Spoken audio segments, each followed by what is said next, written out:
With the dust now settled on ITFC's 21-22 season, the pod team, or some of the pod team, have regrouped for a look back on the campaign just gone. Welcome to the Blue Monday podcast.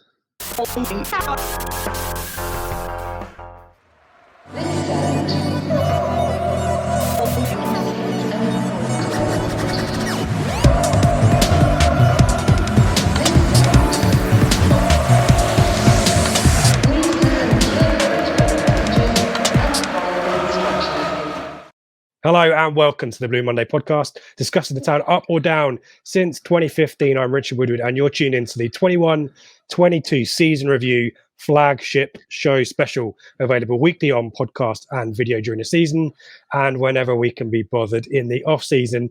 The members of the pod team who managed to reboot their laptops that have been sat there idle for 2 weeks, fresh off the plane and resplendent in a very Mediterranean town, Joseph Fairs. We'll talk to you about that in a second, and more. You've been around the UK a little bit more, so less resplendent in tan, but still looking smiley and happy nevertheless. Seb Brown, good to see you guys. And yeah, Joe, let's start with you. You've had quite a long weekend, haven't you? Tell us what you mean.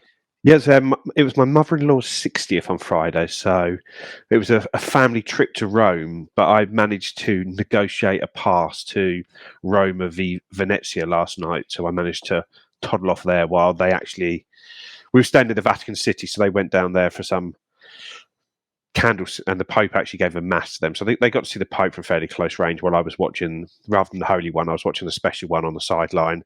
Jose Mourinho at his best, triple substitution at half time, pulling players out of position, total change of formations, but they were only able to draw 1-1 against Venezia last night after going behind after 45 seconds. They did have 45 shots on goal, hit the crossbar 4 times, had 20 corners, and it was an absolute relentless game of football. And there's probably one thing, like the atmosphere was absolutely incredible. I don't know if anyone's been to Rome. I don't know if it's like that every week, but it was sensational.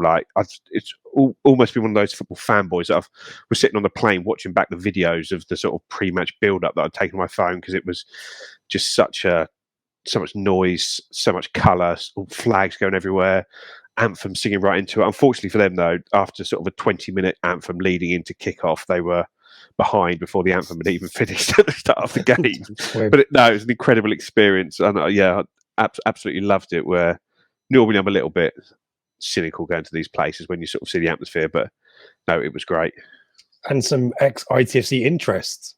Yeah, Ainsley Maitland-Niles started for Roma. He did get the hook at half-time as part of the triple sub that Jose made, and it was interesting. Like I said, that Venezia also had someone sent off after 29 minutes. He was already on a yellow card and decided to boot someone in the groin area, nice. And got picked up on VAR at the end of it, and he got a red as well. It was a game that had everything, and there was one thing that I think I might even contact the club about there, because they were so on top in a game where Venezia were happy to try and spoil, to stay in front for most of it. The ball boys were unbelievable. The speed the ball was getting back into play when the ball was going out, it was like they were sprinting around multi-ball. The coaching staff, the subs were all around just making sure that there was no time waste for getting the ball out of play. So maybe that's something that when we're looking for every edge we can get, we've seen teams come to Portman Road and frustrate, and we have these ball boys come in, and often they're just a team that come and sit there, and they might do one game a season. They're not well trained. I know it was something that Pep Guardiola did against Atletico Madrid. They had the ball boys trained up to make sure that Atletico just couldn't waste time. I know it's a bit easy with a big athletics track around the ground, but we do need to make sure we can get every advantage we can get at home at Portman Road next year, because no one's going to be coming here to try and give us a game of football next season, are they? No. Well, I've noted that Pep had done that, and I'm pretty certain that everyone atted the club when that was tweeted out as well. So there you go, Joe's scouting for competitive advantage for us in the off season. That's the kind of commitment that we've got on the pod. Seb, what have you been up to? Nowhere near as exotic as Joe. I ventured as far as Liverpool with you midweek to go and see Stratagem, the Alan Partridge show, and I guess we've learnt lessons from that we'll take forward with the podcast with regards to business bingo and buzzwords. And no, it was a good night out, wasn't it? But nowhere near as exotic or as adventurous as Joe. And we played foot golf the next day. You can talk about that. We did, yes. I beat you, to be it room 101, sliding doors, or foot golf. The result is always the same. It was quite close. I really messed it up on the last hole, didn't I? But I still won by 1 overall. And you observed that my long game wasn't brilliant, but apparently my short game is quite decent, whatever that means. I don't really understand what it meant at the time. I mean, it allowed me to go into golf nerdism a little bit and get out the old golf chat. But yeah, Seb beat me on. Was it one shot victory in the end? Yeah, it was 6, wasn't it, going into the final hole, and I really messed up. Absolute meltdown. Yeah, I still won by 1, thankfully. So I think that feels like an activity that the whole pod team needs to get involved at some point. But Seb's got form, so watch out for Seb the Shark when it comes to foot golf. What we're going to do tonight is we will look back on the 21-22 campaign. Usually we do these in detail. Sometimes they're kind of double bubble episodes. I don't think we're going to give this season that much respect. We'll go into certain key aspects. We'll obviously reflect on Paul Cook's tenure, the commencement of Kieran McKenna's tenure. We'll talk about signings. We'll talk about matches. And then we'll kind of catch up on where we are in terms of personnel and bits of news going into the new season. And then we'll start to look ahead to that. So that is the format, guys. I haven't got any wooey bits and pieces, but I kind of feel like I just need one. So let's just put one in for the sake of it. So let me take you back to this time. Oh, the shirt's gone dry. Perfect timing. It was almost like the wooey brought Joe. For those of you who are listening, rather than watching on YouTube, Joe had strategically placed some shirts behind him, and it wasn't particularly robust. No, they already put up with blue tack just to sort of test new landing spots for them to see where I actually want to put them long term. And a George Edmondson shirt had come down in the pre-pod build-up, and the Macaulay Bond shirt has come down as well. Symbolic, but and perfectly timed with our bumpers. So there you go. So yeah, let me rewind back a year or so, and I think probably the place I want to start really, knowing where Paul Cook's tenure is going to end up by November. This time last year, he was presiding over the demolition of Paul Lambert's squad and what had been, Paul Hurst's squad and a little bit Mick McCarthy's squad. Joe, you were quite outspoken about that possibly being excessive. And do you still feel that way? I guess knowing where some of that demolished squad have ended up and how their seasons have panned out.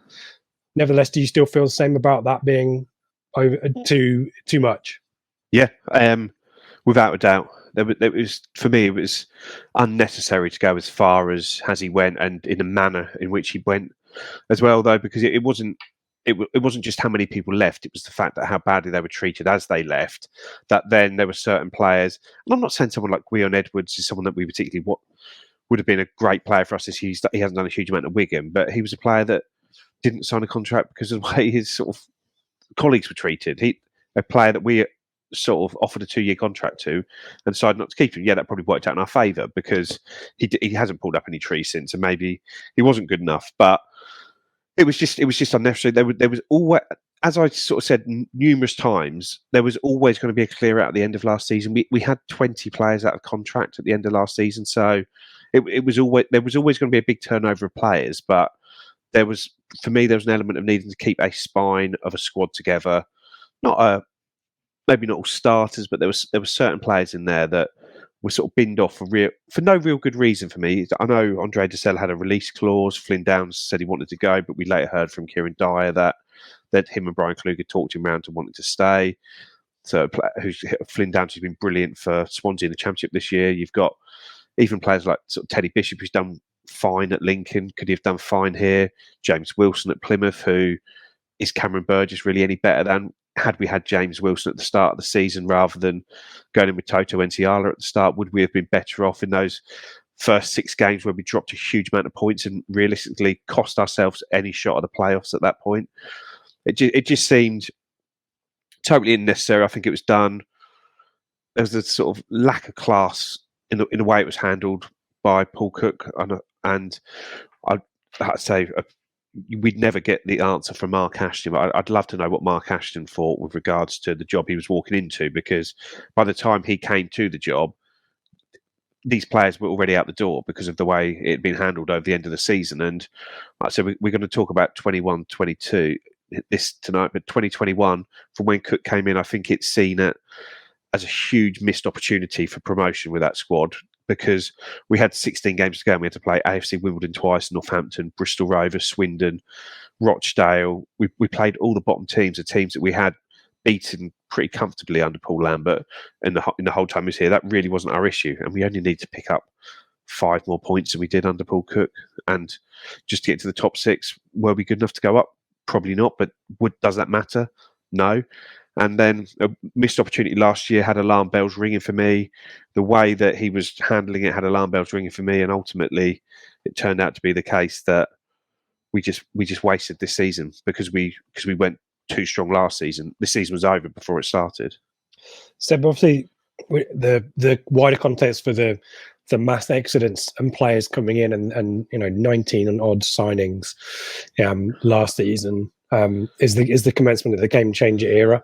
To Joe's point there, if Mark Ashton comes in earlier in the year, obviously joins in the summer, and potentially he's maybe making secret signals to people at Portman Road as to what he wants to happen on day one. But is the timing maybe a problem here, or and in terms of the turnaround in players, do you think we upgraded the squad based on the players who went out and then those who came in? I think, yeah. I mean, I agree. 20 out, 19 in was far too many. There needed to be a complete culture reset, and there needed to be kind of a raising of the standards. That said, I seem to remember an interview with, was it Morsey, probably October, November time, where he said, there's no leaders here. We've got to take it upon, or maybe it was Aluko, we've got to take it upon ourselves and become leaders all over again and stuff. And we had people in the building who could have sort of, facilitated that bridge from the old era to the new era. And for me, that's kind of what should have been done. I think we'd all sit here and agree that the squad is in a much, much better place now in terms of quality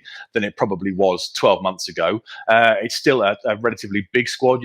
Paul Cook came in and said, I need a smaller squad for next year, and then went and got the exact same number of players back in. And I guess the bad start we had meant we went out and got the likes of Walton and Morsey and Selina very later in the window, which I guess was kind of reactive to the poor start we had. But I just think Cook could have managed the whole situation better. Okay, Ashton's not in the building, but O'Leary's here, and I guess they were seeing to a new era. They want to back the new manager, etc. But I think a firmer hand on the shoulder could have been used to maybe say, look, this is a huge, huge cultural reset we're going through. I mean, how many clubs change the owner, the manager, the coaching team, and the entire squad in the space of 3 or 4 months? You need that kind of bridge from the old to the new.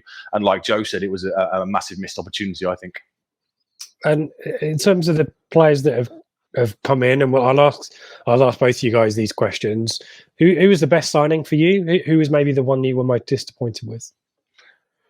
Best signing for me, I'd probably say Christian Walton, because I think I think Wes Burns has been brilliant, and he was my vote for Player of the Year and everything like that. I think he deservedly swept the board and has been a superb player for us this year. But for me, I think Christian Walton, signing the keeper is going to be our number one for the next 3, 4, 5 years potentially, and getting him through the door. And it's just such a calming influence at the back.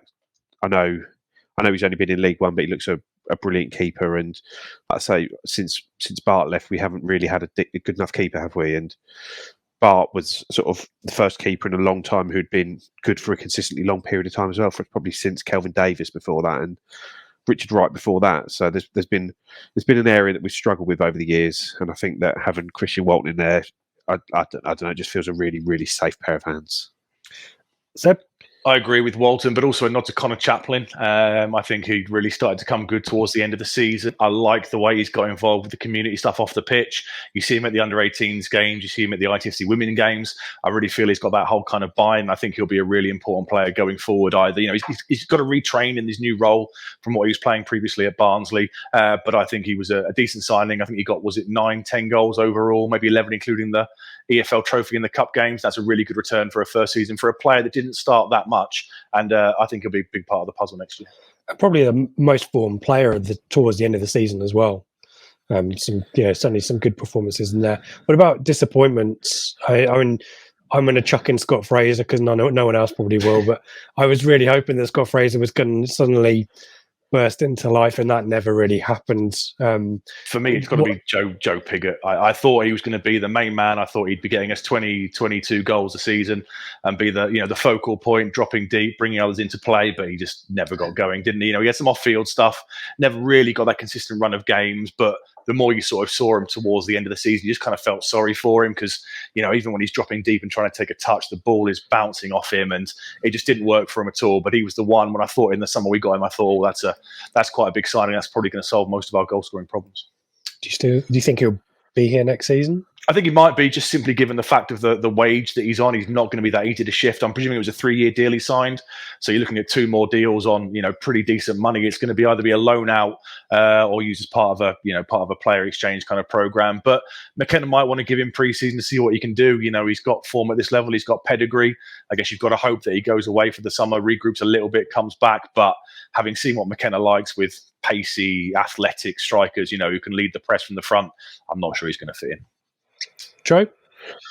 Yeah, Joe Pigott obviously has been very disappointing. I think Václav Hladký, after coming in with the sort of season he had last year for Salford, how highly rated he was there, how highly rated he was before that, and he just really, really struggled. And I think we won't see any more of him in an Ipswich shirt. I'm almost certain he'll be off this summer. And I don't know, even like for me, I know he's sort of played a bit better at the end of the season, but someone like Cameron Burgess for $750,000 on a 4-year contract. Obviously, alongside that, you're going to be earning good wages for this level. I just don't think he's an improvement on James Wilson was, for example. And we had James Wilson in the building and could have retained him much more easily than sort of giving Cameron Burgess that sort of contract. What about Louis Barry as well? Almost forgetting about him, don't you? I know.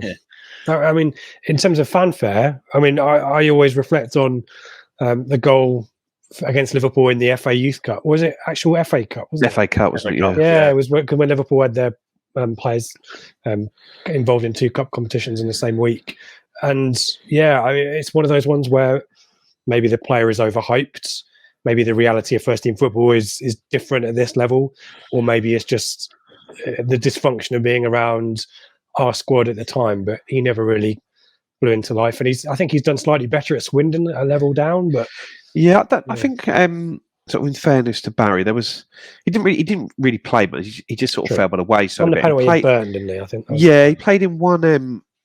I think like an EFL Trophy game, and he was quite poor in that. We didn't really see him again. And there was a interview in the Birmingham Mail with him where they were talking about how he's still learning a lot from the loan spell, and it wasn't a bad loan spell. It just didn't work out on the pitch. And he said he'd had really bad dental issues one week and had tried to play, and he'd just been in too much pain to play and shouldn't have played. And then he had missed some time because of that, and it just didn't work out for him. But it seems like I don't know that it was a spell that both clubs were happy enough with, if that makes sense. It wasn't what Aston Villa wanted necessarily on the pitch, but it got him off the pitch what he needed, and he's sort of gone on to supplement that at Swindon, and he just fell by the wayside for us because we ended up Sonny Aluko became available, Connor Chaplin became available, and he just fell down the pecking order really. And we had a manager that was sort of flashing around trying to find a formula that worked, and unsuccessfully. Figure out his best team. I think Burst and Selena, they didn't think we'd be signing him, did they? So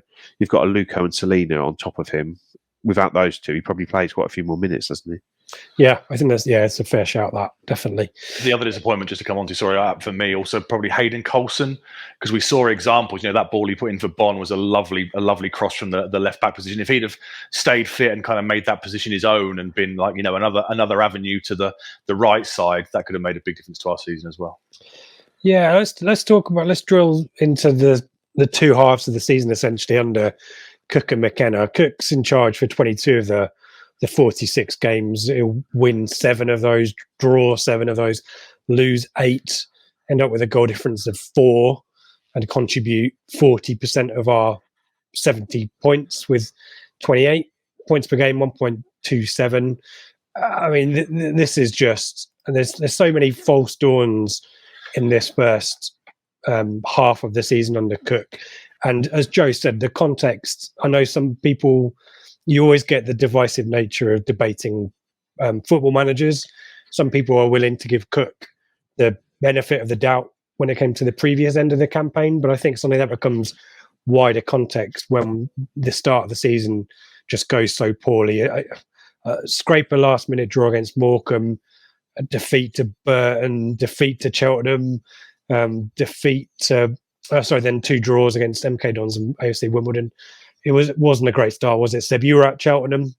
A kind of story for maybe the Paul Cook this half of the season under Cooking that took the lead early, scored, and then just couldn't defend for anything. And then the set pieces and long throws, isn't it? And it was a sign of the lack of in-game management, because in that game, we scored first half, Matt Penny scores a good goal. Second half, we get absolutely bombarded with long throws, but nothing changes in game. He didn't make a single change to counteract that fact. We didn't look fit. I didn't think, certainly for the Cheltenham game and probably for most of August, it got to 60 minutes and you had players blowing. And I remember he came out and said, you don't want to be making fullback subs because, your fullback can't last past 60 minutes. And everything just seemed to be sort of, it was a poor start, and everything just kind of seemed to be getting almost alarm bells were ringing, given the poor end we had to last season. Because we threw goals away. They were making individual mistakes. Remember Wolfenden against Morecambe? Was it Lee Evans, the back pass against MK Dons? I think 2-0 up to AFC Wimbledon, and then we let the guy have 2 headers from set pieces, and he scores one of them right at the end. And it was the lack of changing anything in game that was really starting to concern me. And then you get this kind of petulance where Paul Cook won't shake our players' hands when they leave the pitch. He did it at Cheltenham. He shakes the opposition's hand, but he won't acknowledge the Ipswich players. And even that early on the season, I started to get a bit worried and started to think, is this necessarily the guy for us? Into September, Joe, and the G word keeps cropping up, the word gel. There is a chastening defeat to Bolton in here, and then there's a 6-0 victory over inevitably relegated Doncaster. They were probably the worst team we've seen this season. The first defeat comes finally away at Lincoln, but the G word keeps cropping up, doesn't it? And there's an element of truth in it because of the number of players that we've talked about, but this dysfunction that Seb's talking about is ever present, and the rotation as well. Did you get any confidence out of the run of games here? Not massively. I think it was more just you sort of hoped it was working rather than it looked like it was working. You sort of were looking for any positives. Oh, we were playing well, we were doing this well, but realistically, we were just shipping goals at an alarming rate. We just couldn't defend really at all, and it was the same issues. And I think it was when we played Bolton, it was a real chastening defeat that they just put Affolay in behind Vincent Young. Vincent Young was having to go forward because that's what he's instructed to do. Harper wasn't covering him very well. Affolay was causing problems.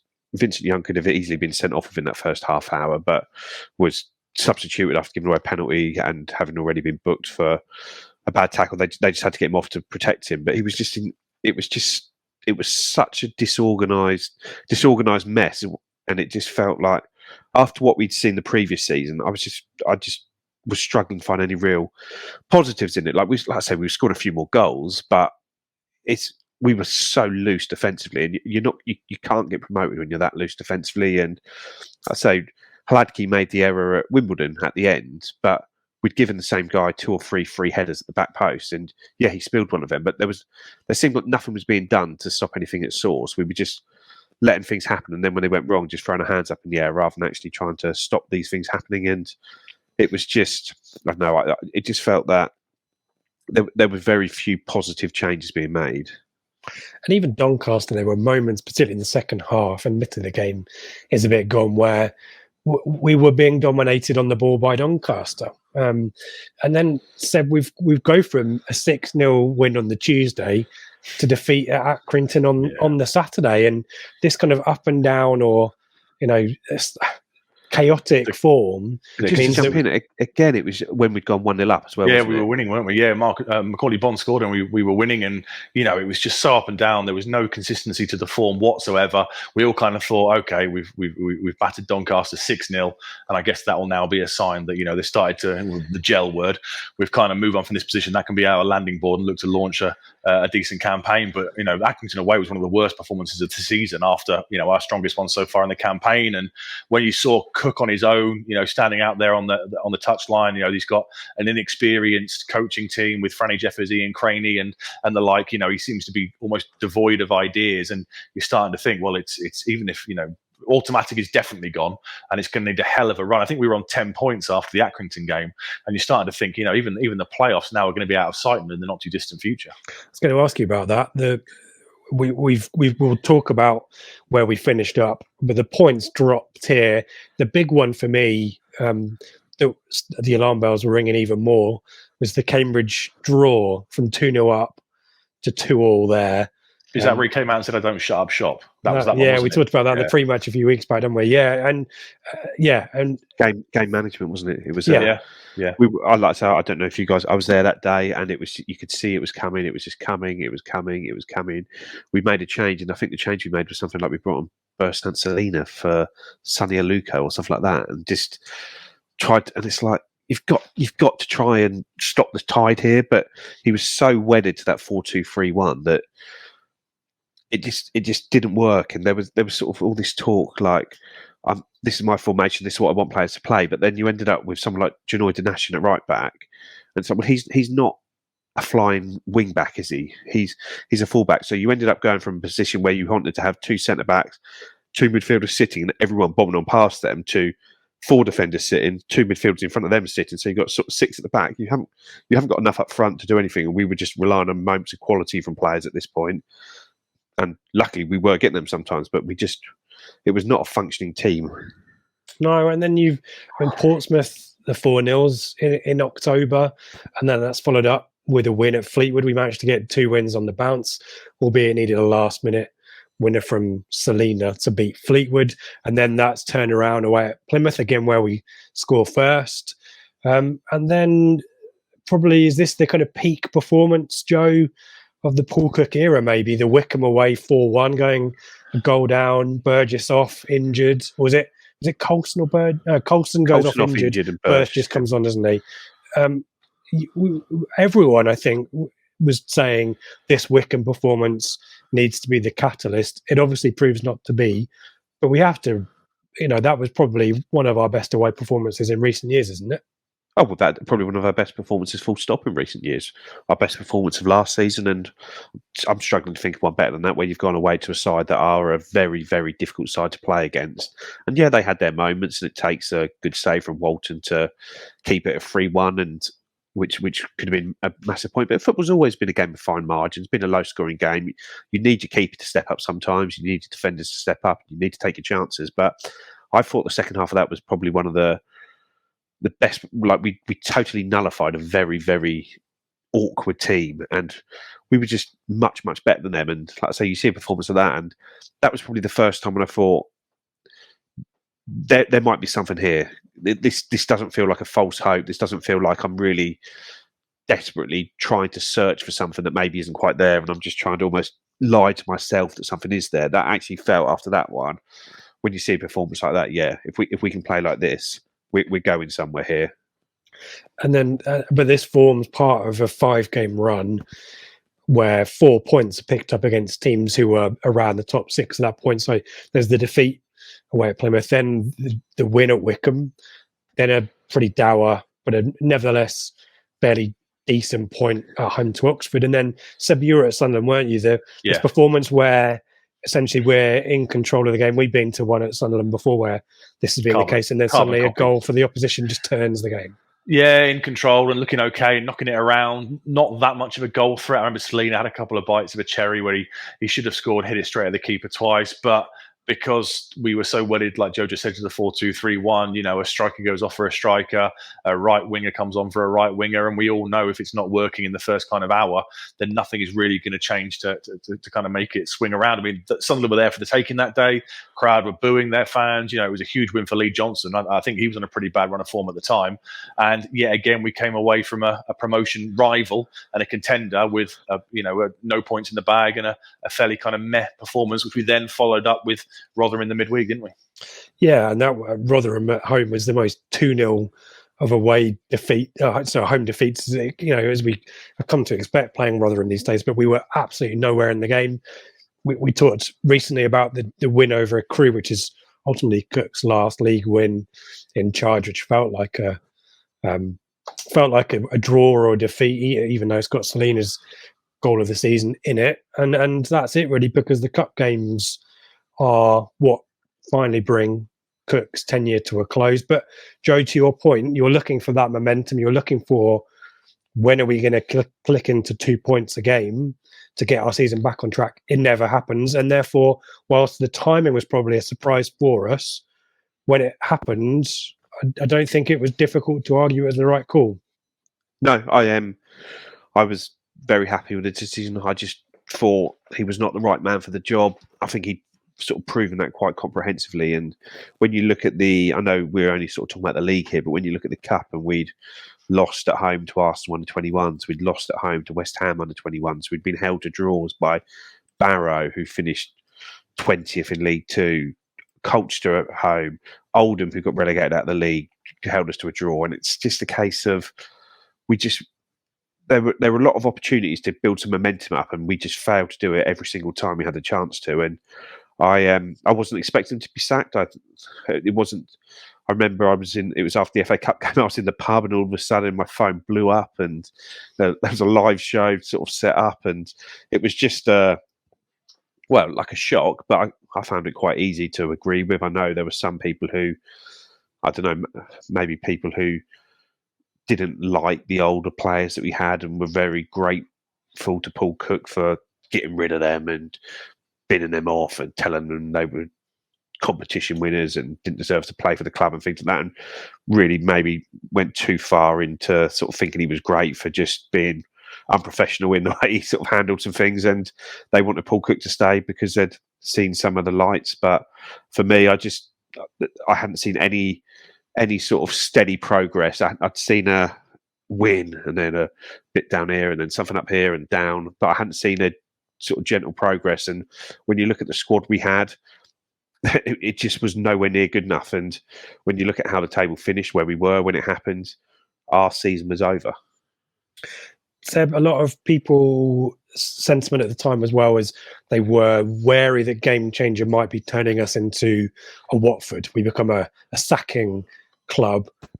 What was your thoughts at the time on Paul Cook's departure?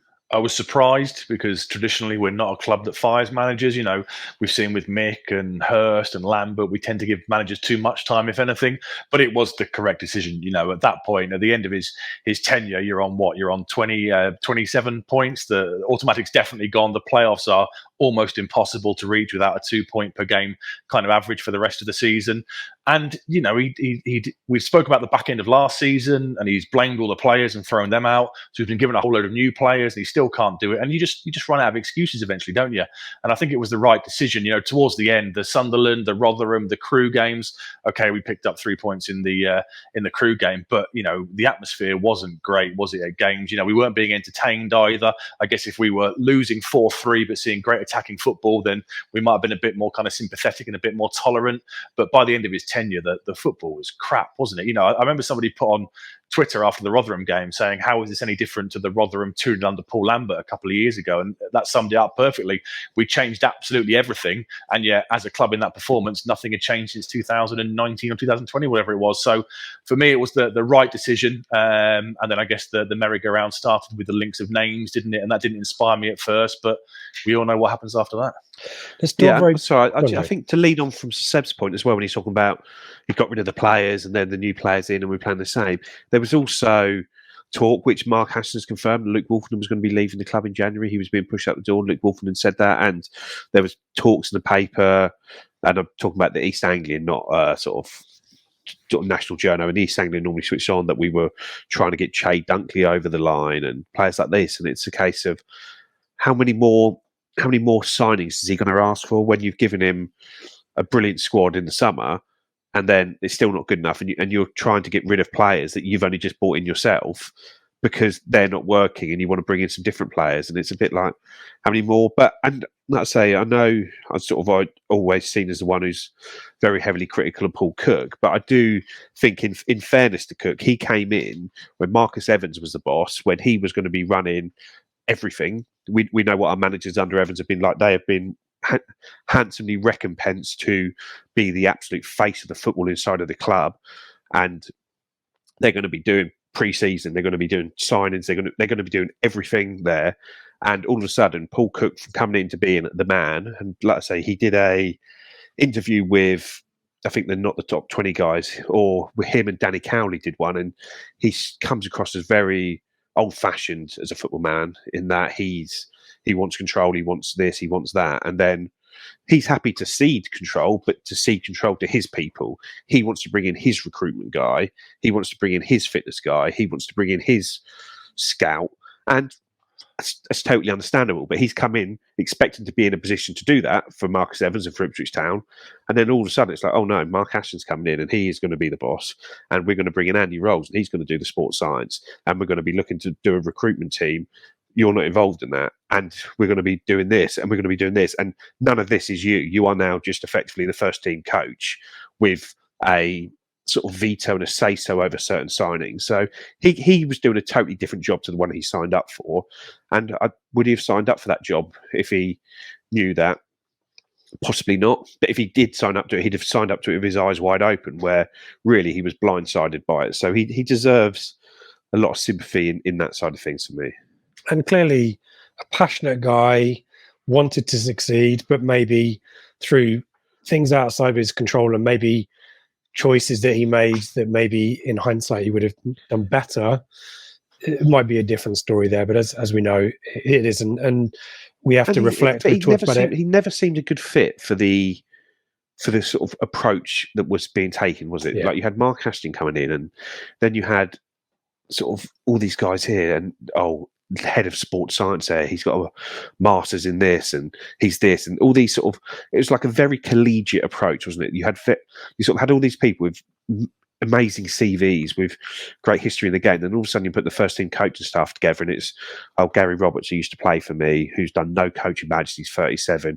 This guy who used to be the kit man at Wigan, who said he's not interested in coaches, going to come down, and it's like you've gone on one side, you've gone so extreme, and the other side, I don't know, it reminds me of Moneyball in the movie, where you've got all these analysts and you've got these old school scouts, and they're just going to butt heads over everything.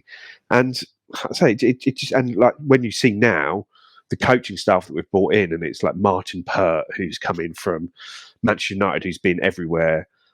Charlie Turnbull from Fulham, who's sort of really highly rated in their academy, and they're a sort of top Cat 1 academy. And you've got all these people coming in with really, really well qualified. And obviously Kieran McKenna, as the number one of those, is very, very well qualified. And it's just they seem much more in keeping and in fitting with what was going on everywhere else in the club.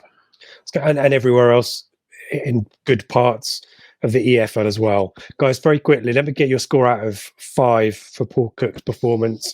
I'll allow you to decide whether you consider the season before as well in your score. We've canvassed opinion on our Telegram group, hosted for us by Leveller, which you can join, as always. Details on Blue Monday at ITFC.co.uk. So let's start with your score out of 5 for Paul Cook's performance. 2. I can't go any higher than a 2. He did like Joe said, you've got to take into account the fact that it wasn't the gig he signed up for, but he never got us going as a side, and it was that first 6 games or so or the first 10 games that really cost us promotion this season. So no more than a 2 for me. Joe? M1 for me. 1. I think he wasted a good opportunity at promotion last season, and he wasted a second opportunity of promotion this season. So 2 failures to get us out of this league, and sort of that's what his job was to do, wasn't it? And he didn't come close either time. 28% of our Telegram users who were polled agree with Joe, 58% agreed with Seb, 14% went as high as 3. So obviously some kind people out there, sympathetic people out there. We'll be back straight after this. With wings more crisp than a James Norwood finish, ribs meatier than a Sam Morsey tackle, and chicken tastier than Wes Burns, Favourite is Britain's tastiest chicken.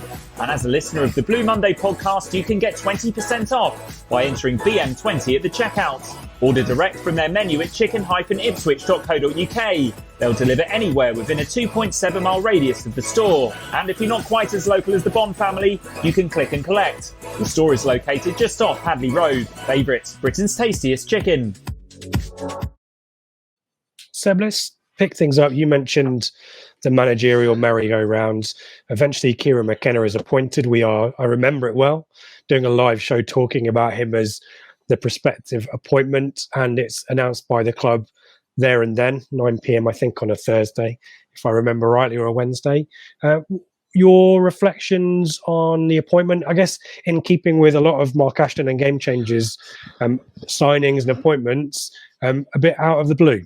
It was, wasn't it? Yeah, the odds come out when these things happen, and it was the usual suspects. And there's talk that we're it was the Millwall man, there was the guy Neil who went Harris. Neil Harris. We were getting quite advanced talks with him, and there's a rumor, is he going to be Warnock for 6 months, just try and galvanise us and get us promoted? And then out of nowhere, Kieran McKenna kind of comes in without ever being considered one of the favourites. And when you look at the other clubs in the EFL who've done similar and appointed, young, upcoming, educated kind of coaches and got really well for them, all we could be at the time was excited. I remember seeing the first interview he gave, and I thought, oh wow, this guy's very impressive. The way he communicates and articulates things, and you're just thinking to yourself, he's definitely got a bit about him here. And it was overall excitement given his pedigree. The assistant manager and first team coach at Man United. You're thinking, Christ, he's been coaching the likes of Ronaldo and Pogba a week ago, and he's now going to come here and see what he can get on with our guys. And yeah, excitement and really looking forward to it. I didn't expect us to be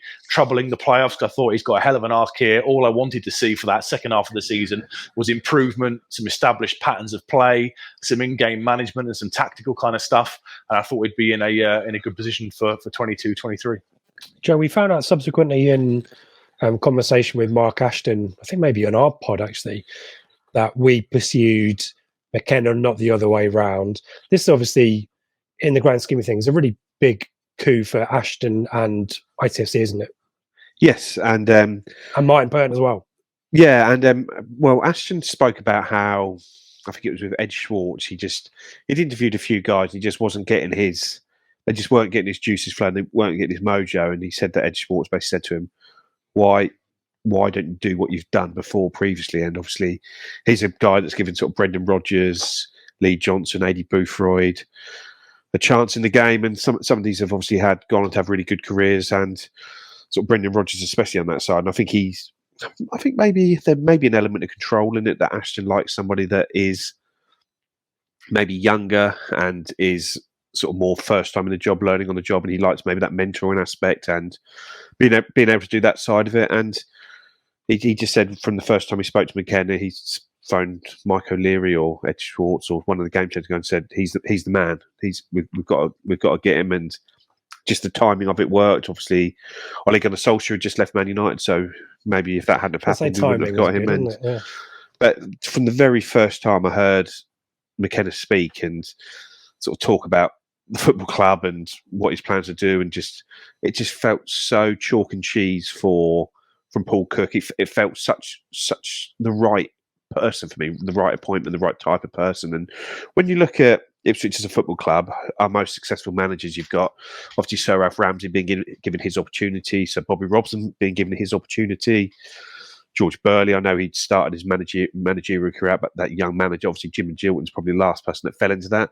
And when you look at the managers who haven't had success here, sort of you can go back to like John Duncan, and obviously John Lyle did a good job, but then like Mick Mcgavin came in, and John Lyle got us up, but it didn't really do anything when we went up, did he? And then obviously you've got Paul Jewell, Paul Lambert, all of Marcus Evans' appointments, Paul Hurst, Mick McCarthy, kept the our heads above water for a long time, and nearly did an incredible job getting us into the promotion. But he was always, I don't ever feel that Mick had the sort of connection with the fan base and the club and the area that those other managers have had. And like I say, while I'd sort of say I think Mick did a fantastic job here, and I know some people disagree with that, but he's still, I don't know, there were still times I didn't think he was, I know Ipswich manager wouldn't feature on his CV, if that makes sense. Yeah, where I think for Kieran McKenna, he just strikes me as the right type of fit for the football club, and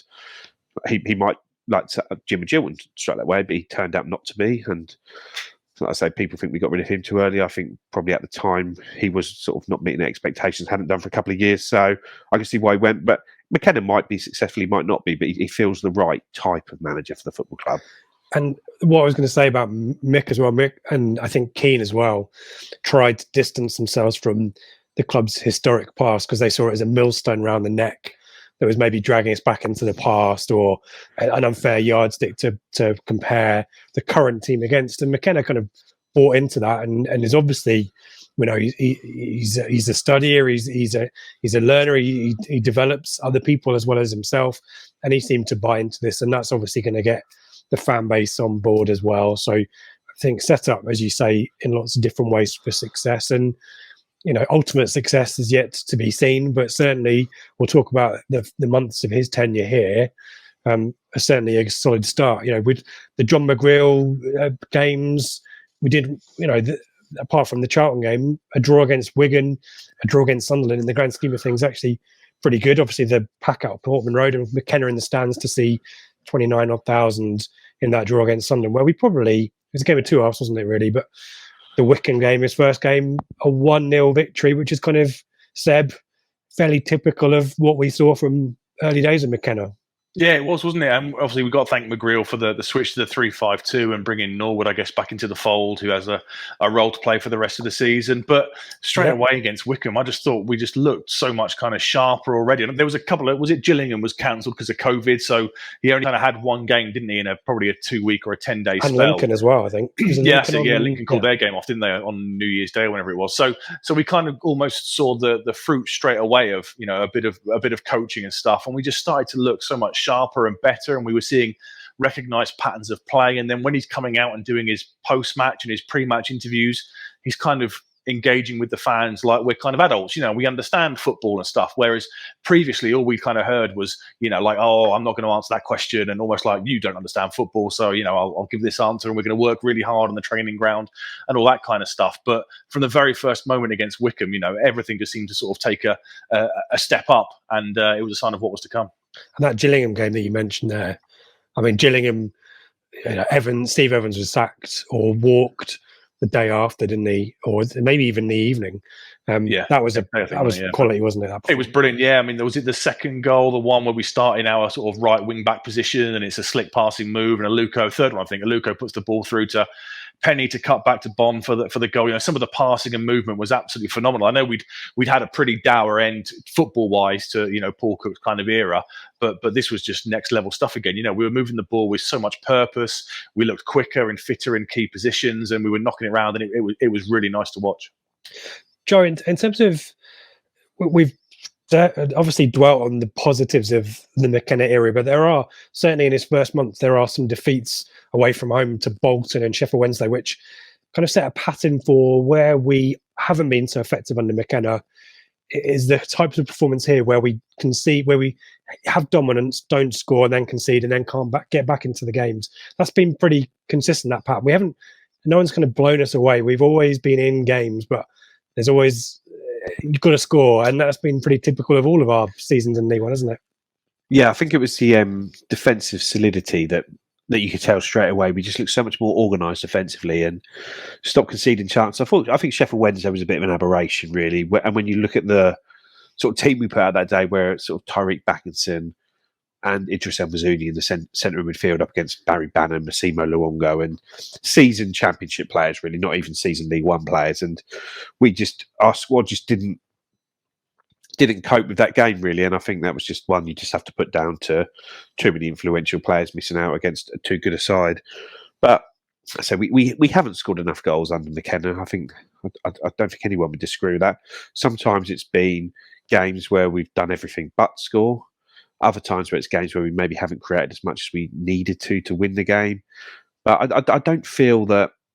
I think probably if you take away the Gillingham home game where we won 1-0, I don't think there were any games where we got more than we deserved, if that makes sense. I think we really had to earn every point we got under McKenna, and we got a lot of points really in half a season. Was it 41 points in 23 games, is it? Which over a season is going to see you sort of 82 points in the playoffs. I know maybe not this year, but his contribution to points was 42 out of the 70 points. So we got 60% of our points haul, and points per game 1.75, which would have been enough if that extrapolated over across the course of the season, would put us on 81 points, which is still 7th. We wouldn't have got in the playoffs this season. But this season was a freak, wasn't it? Freak, isn't it? But like I say, how many points did we gain that we didn't deserve under McKenna? I can't. I say that Gillingham game, I can't think of any. I think we really had to work hard for our points when you look at Morecambe and Morecambe and was it Cheltenham, where we got sort of 2 points across those 2 games. We had like 50 shots across 2 games, and we deserve more than we got under McKenna, and hopefully the luck evens itself out as we go into next season. Because there's a spell here, guys, between February and March. We are undefeated, if I'm right. I think there's the wins against Gillingham, Doncaster, a draw, MK, 7,000's taken there. Burton, pretty comprehensive victory there. Cheltenham draw, we talked about that. Morecambe draw. We were there at Morecambe, said, weren't we? Yeah. And that month where we only concede 1 goal, don't we? That month, the defensive solidity is what really starts. It's 2 points per game average for that month across 6 games you just mentioned, and we've only conceded 1 against Morecambe right at the end of that sort of run. The defensive base was what built things going forward, and at that point we were thinking we might have a chance here because we were looking imperious at the back. We didn't score that many goals. I remember we were creating chances here and there, and the strikers weren't necessarily taking them. But the 2 points per game run that went on in kind of February kind of made us think, hang on a minute, maybe we could just do this. And on a normal year, we might have done going into March. And only 1 goal conceded in March as well. So wins Fleetwood, Lincoln, draw at home to Portsmouth, which probably we should have won. Had a disallowed goal. Disallowed goal, didn't we, right at the end there? And then the one goal we conceded was the killer, wasn't it? It was that killed the season there and then. Was it 94th minute or something? A set piece, a free header from the corner, and that was the one that really did us in, because had we gone there and won, we've beaten, we've put in competent professional displays against Fleetwood, Lincoln, unlucky against Portsmouth. But if you go to Oxford and win, which we fully deserved to, we played really well, scored that lovely goal by Selena. If we hold on there and keep the 3 points going to the Plymouth game, which we then win as well, then you've got back-to-back wins against promotion contenders. You're dragging them out of it. You're pushing yourself back up into it. But it was that 1 goal that we conceded in the 90 whatever it was minute that really hit us for the season, didn't it? But I also think that when you look at the Plymouth game the following week, we win that game and then we go into the changing rooms and look at the results, and we end up with a smaller percentage chance of making the playoffs. I think we went from a 4% chance to a 1% chance even when we won that game. And actually, had we won every game after Oxford, all 7 of those games, we still wouldn't have made the playoffs. Yeah, and the heads go. Do we think after Plymouth? April's obviously a mixed month. There's the defeat at home to Cambridge, which was very frustrating. The draw at Shrewsbury, again, kind of late-ish in the last 5 or 10 minutes, isn't it? They equalise. After the Rotherham away, which is a game of 2 halves. Wigan's a decent performance second half, wasn't it? But again, defensive frailties there. Crewe, you got. I think both of you guys were at Crewe, weren't you? Is it psychological at that point that their performances become a little bit, relatively speaking, erratic compared to Paul Cook? But we didn't pick up as many points maybe in April as we would have liked going into the end of the season. Maybe, Joe? Yeah, and I do think there were certain characters that we missed. I think a big one is George Edmondson, sort of going out the side there, and like I say, he helped drive us on from the back much more than Cameron Burgess does in the left of the three. Who Burgess did fine over those last few games, other than the silly red card and losing his man at Oxford, but he just doesn't have that same penetration that Edmondson does on the ball when he can move forward with the ball, pass it forwards, cut inside, give a bit more spot there. And also George Edmondson seems a big character on the pitch as well. And I think we really missed him. Sort of added that in with Lee Evans missed in the midfield and having to never really settled on anyone next to Morsey, other than sort of Backinson played the majority of the games, but it never felt like he was totally trusted. He seemed to play the away games, and then at home we'd sort of try and bring someone different in to try and move it a bit differently. So it's I think we just ran out of puff, really. That was sort of so far away from where we wanted to be, and there was no way we could catch it up. So we just ended up drifting further and further behind. But a nice final flourish at home to Charlton on the closing game of the season. Backinson on the score sheet, a nice goal there. But Wes Burns kind of puts in the performance guise of a player of the season. We did a poll that in the Telegram group as well. That was kind of the Blue Monday player of the season vote, albeit a lot of choice this time around. But Seb, Wes Burns, star man probably, yeah? Absolutely, yeah. The numbers don't lie. I think that win against Charlton was important, wasn't it? Because, at that point, you've not won in, 4 or 5 games, and you've got this big thing around the season tickets for next year and the renewals, and you really want to go into the summer on some sort of positivity. So it was great to see that level of performance and Wes Burns proving why he was a clean sweep in the, Player of the Season award, supporters player, players player. He was superb, a relatively underwhelming signing. He was the first one, wasn't he? The first one that was announced, and I kind of thought, okay, decent squad player. He scored that goal against us in the last day of the season for Fleetwood, and he might be okay and chip in here and there. But yeah, really happy for him because he was brilliant this season, and I guess when he was missing, it kind of hurt Cook quite a lot, and it's up to him now to come back next year and work out how to do it all again. And it's up to us and McKenna to work out how, if teams shut Wes Burns down, how can you have other outlets and other patterns of play to damage people. And finished on 70 points, 11th in the league. So no real improvement on our League One finishes, but the sense of things, of momentum that we've talked about so much on the shows over the course of the season is there. Guys, do you want to give Kieran McKenna your vote out of 5? Seb, I'll start with you. 4. I thought he did really well till it tailed off towards the end, but I guess that's just human nature, when it's out of sight and it's natural, I guess, for you to switch off a little bit. But love the guy, loves what he brings, on the pitch. We're seeing established patterns of play. We look fitter, we look better coached. He's brilliant off the pitch with the engagement with the fans, and yeah, brilliant job. 4 out of 5. Joe? Yeah, 4 out of 5 for me as well. He's just what I want as a manager of my football club, in that he's respectful, educated, speaks to the fans as though they are, I don't know, he just treats the fans with a manner of respect that I can't remember the previous managers that have done that. Paul Lambert just came out flat, batted everything away. Mick McCarthy would never discuss anything. Obviously, you've heard sort of Paul Hurst, who wasn't really here for long enough to know what he did, but I just think he's exactly what I want in a manager, that modern, fresh ideas. And on the pitch, I think we got better straight away. How quickly he was able to just sort of turn things around and make us look solid within sort of a week on the training ground. And you got to hope that the 6 weeks that he gets on the training ground, as well as bringing in a couple of players that he wants, he is able to really get us going at the start of next season. And because there has been, I'd say, just someone like Luke Wolfenden, for example, how good has he been in the second half of the season under Kieran McKenna? Gone from a player that's being pushed out the door to probably the best defender in the league. And it's just a testament to his coaching. And you've got Wes Burns really improved. I know he'd been good under Cook, but he was brilliant in that second half of the season. Janoy Donashian went from being a sort of okay player who sort of was playing above average to Mr. Dependable under him. And sort of George Edmondson, Sam Morsey, he just quickly swapped Morsey and Evans' role around, and straight away Morsey looked 5 times the player as what he looked previously before that. And Caden Jackson brought in from nowhere and was doing really well if he got injured. It's like there's sort of 4 or 5 players he's drastically improved in half a season without any time to really think about it. So sort of he's had to get onto the treadmill when it's at full speed and just try and carry it through. Now he's actually going to have time to stop and think about what he's going to do next season. Like I said, it's really, really exciting. Yeah, 75% of the Telegram group agree with you guys. 14% went as high as 5. 11% went as low as 3, though. I think I'd stick with 4. I think that's pretty good. Before we finish with 21-22 and start thinking about next season, we asked our group about best game of the season, or best home game of the season at least.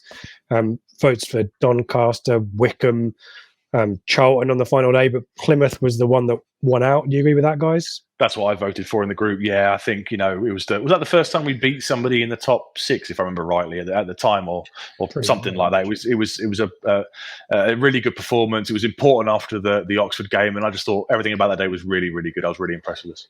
And Plymouth had come into that game. I don't think they conceded a goal in 5 games. They'd won 5 or 6 on the bounce without conceding a goal. And I know them finishing 7th, you sometimes forget how good form they were in when they turned up at our place. And I thought that was a very, very comfortable 1-0 win that could have been, again, we talked about it earlier, not scoring enough goals. But that was one that, had we got what we deserved, would have been a much more comfortable 2 or 3-0 victory there, because we were really, really good that day.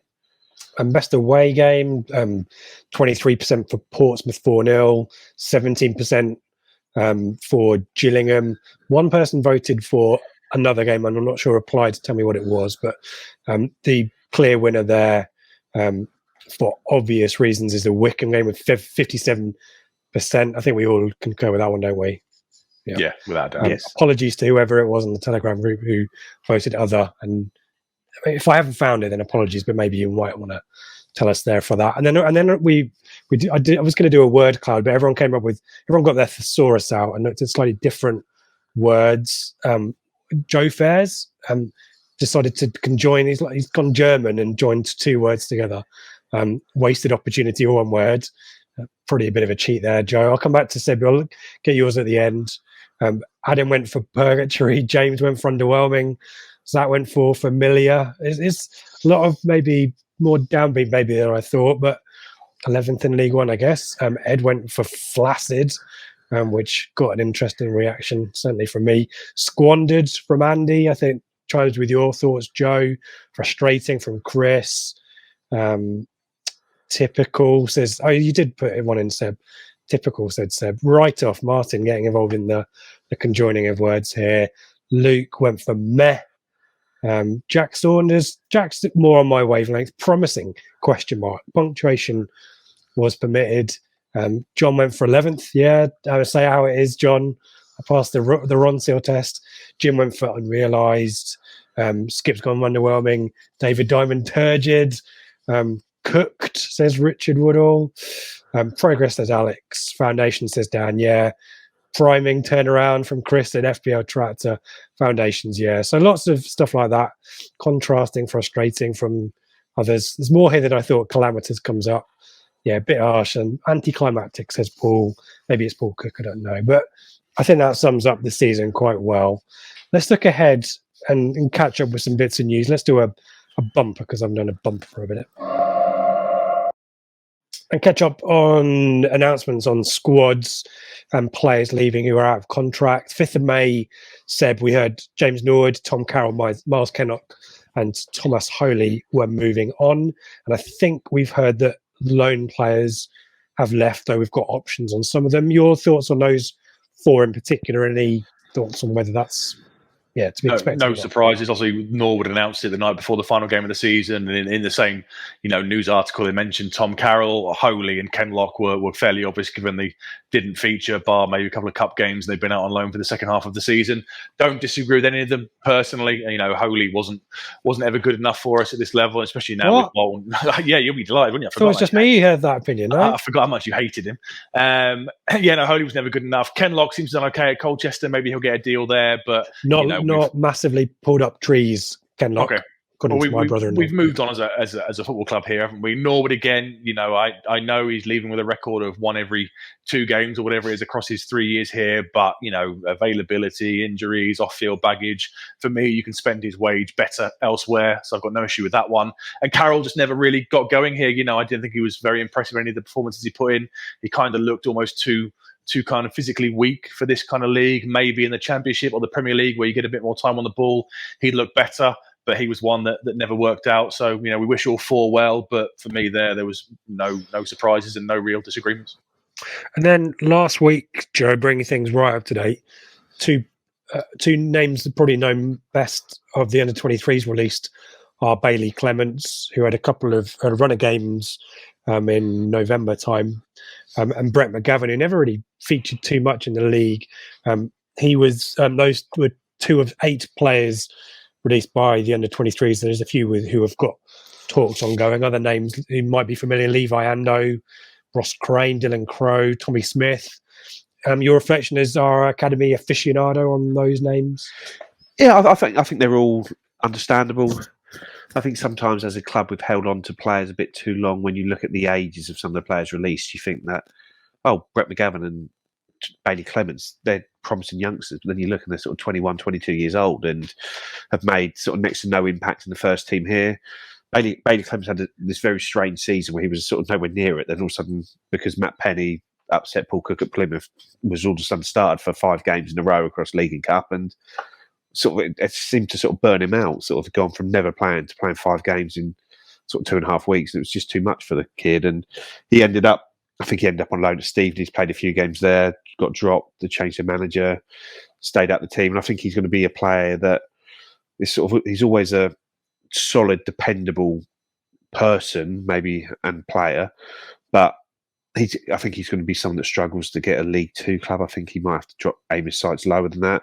Brett Mcgavin, again, he's had a season on loan in the National League, and I think he's done well enough by all accounts, but it's a team in Kings Lynn that have been relegated from the National League. So he's, again, these players are going to be fighting for a professional career now, and ultimately they're not good enough for where we are now, and not going to be good enough for where we want to be. So sometimes you need to keep that squad a little bit more fine-tuned so that the pathways, like I said, we talk about the first team pathway being blocked. You've got to make sure that there's a pathway through to the under-23s as well, because like I say, a lot of those boys, Tommy Smith's a good player, a very good player. He's sort of played for the first team, had a loan spell at Stonemark at the end of this season, and my friends watched him a couple of times there and playing against in the playoffs, and sort of he's the best player on the pitch. But again, that's a long way down the levels, and he would be a third-year pro going into next season, 2 years older than Cameron Humphreys, maybe 1 year older than Elkin Baggott and players like that. And you've just not made the progress. And I don't know, sometimes you need to do the right thing by the boys and actually allow them a chance to go and find a level rather than just getting to an age and they get released here with no football behind them. And we were in the stands for the under-18s winning the Professional Development League Cup, sponsored by the Premier League or in associate whatever. And you got Humphreys, Chiwera featuring in that team. And again, as you say, the bigger the squad in the under-23s, the more you potentially make that pathway route more difficult. So no real surprises there. Let's before we talk about next season then and what we need to do, just worth doing a few plugs. As always, Blue Monday ITFC.co.uk is the website. We'll try to keep that updated. It's one of those things that in the off-season might get a little bit neglected. But we'll generally have, I think Joe and I are primed and ready for as soon as there's any kit manufacturer or kit announcement news, Joe and I and anyone else in the pod team who's interested in that will be jumping on. Maybe not doing it as soon live, as Umbro is announced, we'll be straight there on it. Spoilers, #spoilers. So that'll definitely be a show. We'll do one for fixtures day, I think. Any big transfer news, I think, or transfer announcements, I think we'll do as well. We'll maybe chuck some live stuff in along the way. Joe is typically a frequent visitor of the pre-season matches, so maybe we might do some reporting from around the grounds. So plenty of stuff going on. We've got interviews in negotiation with Phil and others. So hopefully some bits and pieces. But as you can no doubt understand, we won't be as relentless or regular in our shows in the off season. But I think we all need a bit of a break and a bit of a breather. But Blue Monday ITFC.co.uk, if you want to get involved in between the shows in just general chat, jump on the Telegram group that we set up with our friends at Leveler. The first 2 weeks are on us, and then there's a bit of a subscription fee. But that chat has been great. We talk about the academy team, the women's team. We talk about, obviously, there's a pretty chunky Ipswich Town chat, which is now going into transfer rumour mode. But we've got general football chat. We've got non-football stuff as well, because it's the cricket season and the golf season and everything else. So get involved in the Telegram group. The guys, we're all on there, all get involved. And yeah, it's good, isn't it, guys? You enjoying it? Seb? I really like it. Yeah, really, really enjoying it at the moment. You know, the general football group's great with what's going on in the Premier League and the European games and the FA Cup final and the playoffs, the EFL playoffs and stuff. It's really great just to be able to sit there and, you know, you can pop a message in a group and suddenly you've got 4 or 5 replies and you get a good couple of hours of conversation regarding various things. So yeah, it's a really good group. I'm really happy with it and strongly encourage everyone. You won't lose anything. Like I say, you've got 2 weeks on us to come and have a look and see what it's all about. And then after that, like you say, there is a subscription service. But come and see it, try. If it's not for you, no problem. If it is, sign up and we can continue the great chat into the summer. And you get to hear what Joe's got spies everywhere. Joe's on the grapevine. So that's part of the buzz as well, is Joe revealing the kit manufacturer. And it allows people like me who like transfer speculation to talk about Sam Morsey potentially going to Wigan without Rich poo-pooing it because he doesn't like transfer speculation. I don't know. Yeah, I mute the chat on transfers. I'm not big into that. And but yeah, you could do what you want. You can mute. We've got about 6 groups. You don't have to join all of them. So get involved in that, and we'll keep the conversation going throughout the summer. And obviously, as the season starts to come into view as well, even more chat going down there. So do get involved there. Let's talk about 22-23. We asked the Telegram group about signings, but you've mentioned players potentially leaving, which is kind of a new. Players that we want to stay leaving is kind of a new concept. You mentioned the link with Sam Morsey that's happened today as we record it. The general consensus on Telegram with 72% of the vote is 3 to 5 signings needed, Seb. Are you hoping that these are 3 to 5 signings on top of what we've got, or might it need to be more because we might lose a couple for things outside of our control? Yeah, I mean, we've got to bear in mind, I know we all get very precious over players, but we've got to remember we've just finished 11th in League One. We've got to remember that we're owned by a pension fund who, will have kind of limits on what they'll be willing to invest. And we've got a CEO who has got a history of, player trading and stuff. So I don't think we can be too precious over our existing squad. And if players go out, we have to leave our faith in the likes that it's, McKenna's decision for people to move on. And we have full trust in McKenna and Ashton and the analysis team to get able-bodied replacements in. I think 4 to 5 is probably the right number that we need. We're going to need a complete overhaul of the striking options. We need a left back. We need a central midfielder. I think the defence and the goalkeeper are absolutely fine. I'm not sure we're looking to strengthen there at all, bar the left wing back. And we're just going to see how the summer plays out. But, we have just finished 11th in League One, so we have to bear in mind that some people might want to move on. And if they do, and we have to back McKenna because he's not let us down so far. And, between McKenna and Ashton, I've got full faith they'll make the right decisions. And, if, for example, we lose, let's say Morsey goes for £2 million, yes, of course, it'd be a loss. But he is 29, 30 years old. And it's 31 in September. Yeah, there you go. So if that enables us to go out and sign, Jack Taylor or Cameron Brannigan or somebody, if you start next season, let's say, I'm just pulling names out of thin air, we've all been linked with Jack Taylor and Cameron Brannigan. If they start as our 2 central midfielders next season and Morsey's gone, then we're overall, I think, in a stronger position. So we've just got to leave it to these guys, trust their judgment, trust their instincts, and what will be will be. But we can't get overly precious, I don't think, because we have just finished 11th in League One. And the 3 loans, Seb, that have featured most in the first team are Thompson, Backinson and Selena. Are you going in for any of those? Selena, if you can do it every day of the week. 6 goals, 6 assists. I did a bit of research, and he actually created 12 big chances for this season. So those 6 assists could easily have been higher had people been able to finish the chances he put on a plate. So I think if you can get Selena done, and it's not silly money and it doesn't jeopardise anything, get it done because he's a class act. For me, Thompson, no, he's a left back. He was playing out of position. Doesn't offer me enough sort of going forward. And Backinson, for me, again, he's okay. He's neat and tidy. He recycles the ball. But I think, again, we could do better there personally. So for me, Selena, thank you to Thompson, thank you to Backinson, but I wouldn't be doing those ones personally.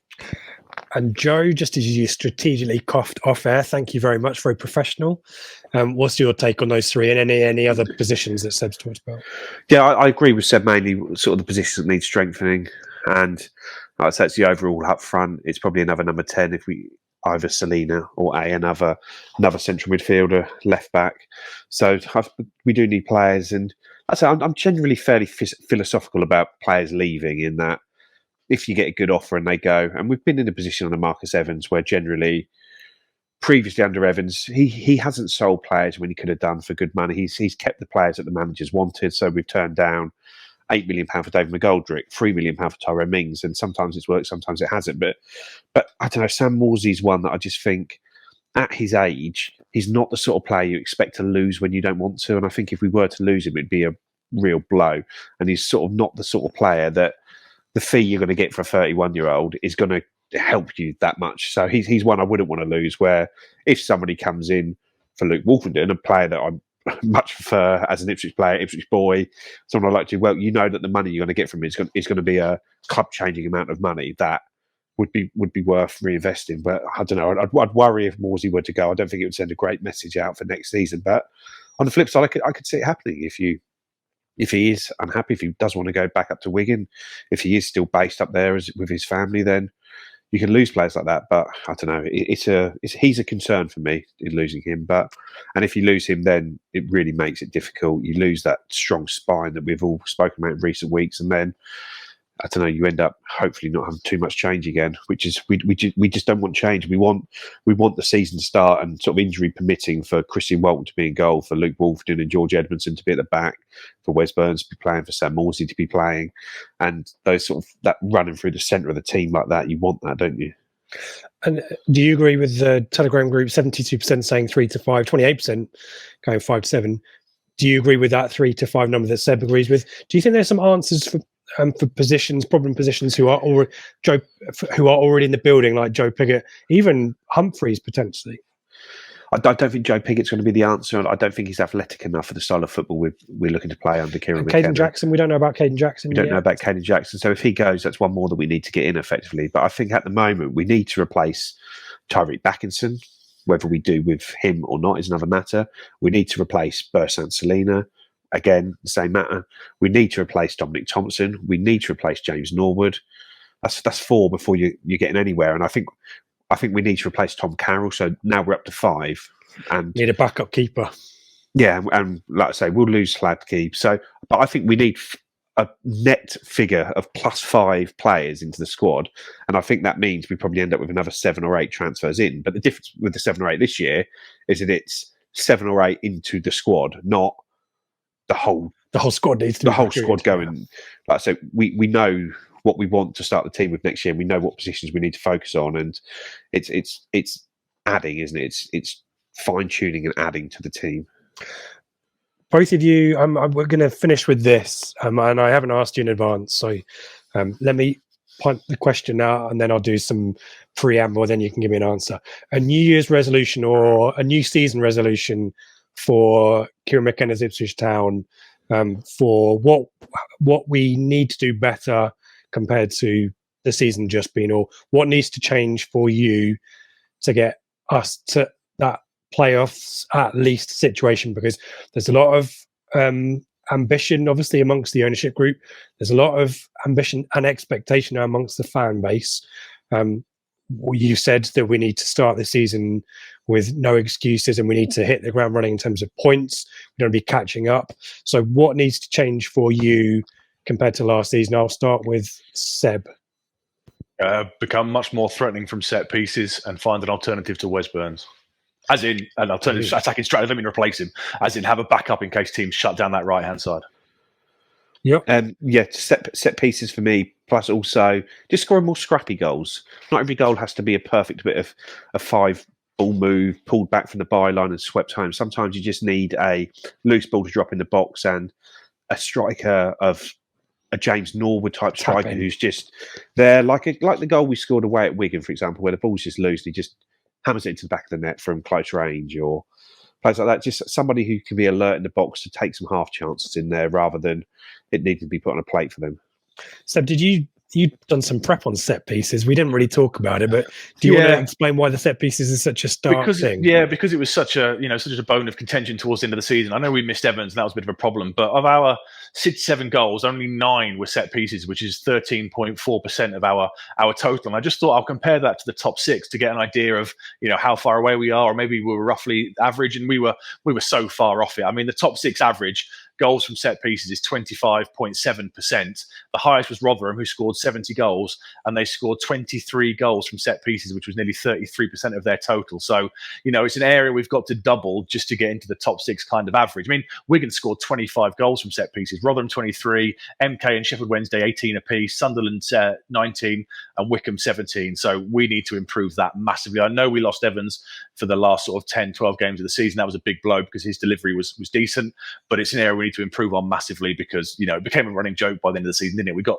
ourselves a corner and the North Stand, scream and are happy, and we all know what's going to happen. It's either not going to beat the first man or it's going to be, easily cleared. And it's something we need to work on this summer and hopefully, because we've got a bit of height and physicality in the team. If somebody else is taking it, Evans is a big guy, Burgess is a big guy, Edmondson, Wolfenden, we've got a bit of kind of physicality, and it's an area, a massive untapped resource that we just didn't get right this season at all.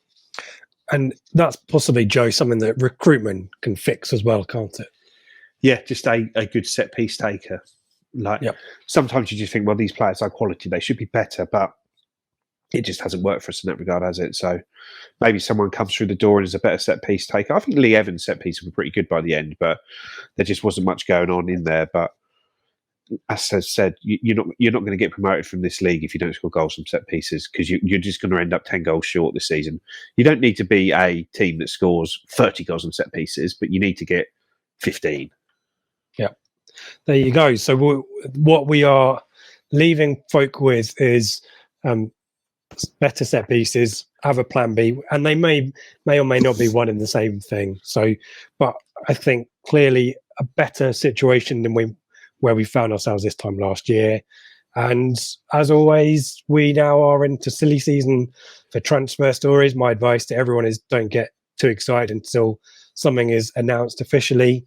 But that's just me. I'm just the transfer window Grinch, as Seb knows. So my advice is to wait for EADT and TWTD to pick it up and see what their slant is on the story, because they often have a slant. Like I think Phil said in TWTD today that there is interest in Morsey, but there hasn't been any contact between the clubs yet. Well, that's sort of news, and you can trust both those news sources on it, can't you? So it's like we're very lucky to have local press and local media that we do, I should say, rather than local press. Figure out your primary sources or your secondary sources and figure out whether they might be biased. I remember doing that in GCSE history.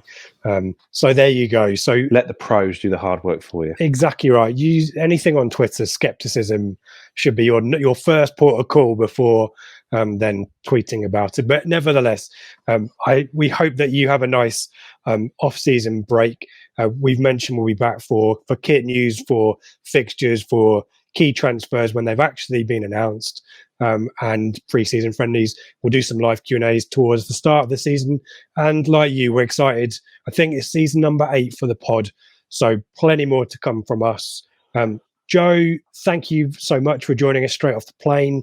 You can go and fall asleep in front of the telly. Yeah, sorry to any YouTube watchers for the probably like 7 yawns I've done through this show. That's all right, mate. Don't worry. Seb, thank you as always, and thank you for your prep there as well, your data analysis as well.